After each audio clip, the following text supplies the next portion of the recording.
What's happening, everybody? How y'all doing? So check this out. I woke up in the middle of the night last night, and I'm a firm believer that when God talks to you, sometimes in the midnight hour. But I really started thinking about something, and it was just like it was just mind boggling to me because in this quest in life, when you are in the process of becoming who you think that God wants you to be, it is not easy. It is not easy because I make these videos and stuff, and it blesses a lot of people. But for myself, sometimes it's held against me. And let me explain to you what I mean. So a lot of times I talk about faith. I talk about, trusting God. I talk about being strong, right? So when I have my human moments, a lot of times people will weaponize the things that I have said. So if I'm saying like, yo, I'm just going through it right now, I just really need somebody to talk to, a person will then turn around and say, well, you the one that's always talking about, what I'm saying, this, that, and the other. It's like weaponized. So you find yourself in a position to where sometimes you feel like you don't have nobody to talk to. You know what I'm saying? Sometimes, when you are in the quest of better, how you used to handle certain situations, you don't want to handle them like that no more. You want to be the best version of yourself. You want to be better than you was yesterday.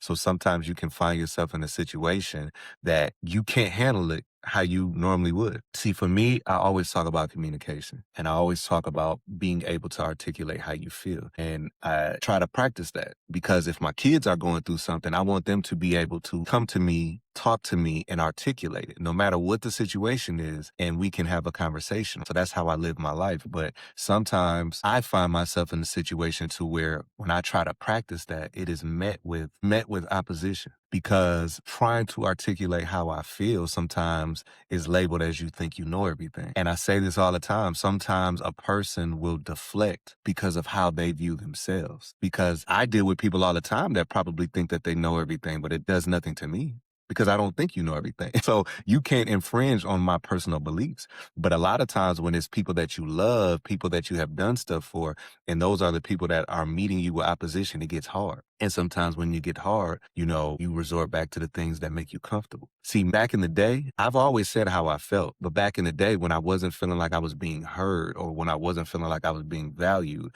you go to a certain list. And when you go to that list, I don't care nothing about you. Matter of fact, if I have the opportunity, I'm going to mess you all the way up. But that's how I used to be. And because I did that, it blocked my blessings. And sometimes people think that blocking your blessings mean that you don't receive something. No, no, no, no. Sometimes blocking your blessings can turn around and affect the people that you love. I don't want my kids to have to deal with turmoil based off of my behavior. And your behavior is based off of your faith. Think about that. A lot of people that say that they trust in God as long as everything is going all right. But when things doesn't go the way that you plan, your behavior shifts. So this message today is for anybody out there who finds themselves in a situation to you're caught between a rock and a hard place. When you used to yell, when you used to cuss people out, when you used to, can sit up there and have an attitude, be stubborn, not hear, when you used to be able to do all of those things, you thought life was a little bit easier. But in the long run, it wasn't. So when you find yourself making these changes and then this stuff starts coming up, you want to resort back to what was easier for you.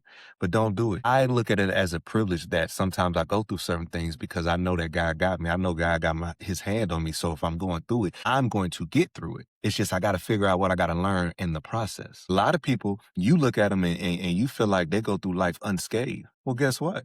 It's not that they unscathed. God ain't got his hand on them.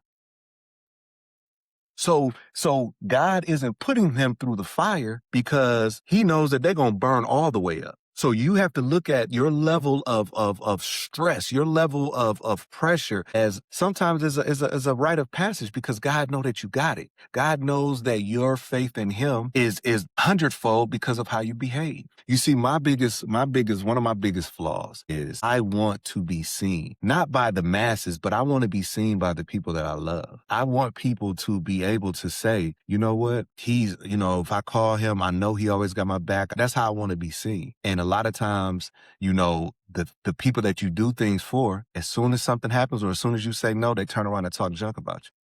So it affects me because now I'm like, all right, forget you. And then it might mess it up for the next person who comes to me. So I battle this on an everyday basis because I'm like, I know the power of communication. I know that I tell my kids this all the time. You want to be able to have conversations about any and everything at the drop of a dime. My professional career has skyrocketed because if you put me in any room, I can have a conversation. I pride myself on that. But sometimes when it dealing with people that really know me intimately, I can't have those same conversations because if I'm trying to, say, "Hey, listen, this is how I feel right now," or I feel like X, Y, and Z, it's not going to be heard the same way because those people sometimes can't let go of how you used to be or how you used to handle things. So when you find yourself in those positions, they will weaponize the very thing that you are doing good. I do these videos, it turns into little videos. Write some books, turns into, oh, you done wrote a little book. And that stuff, it will get on you.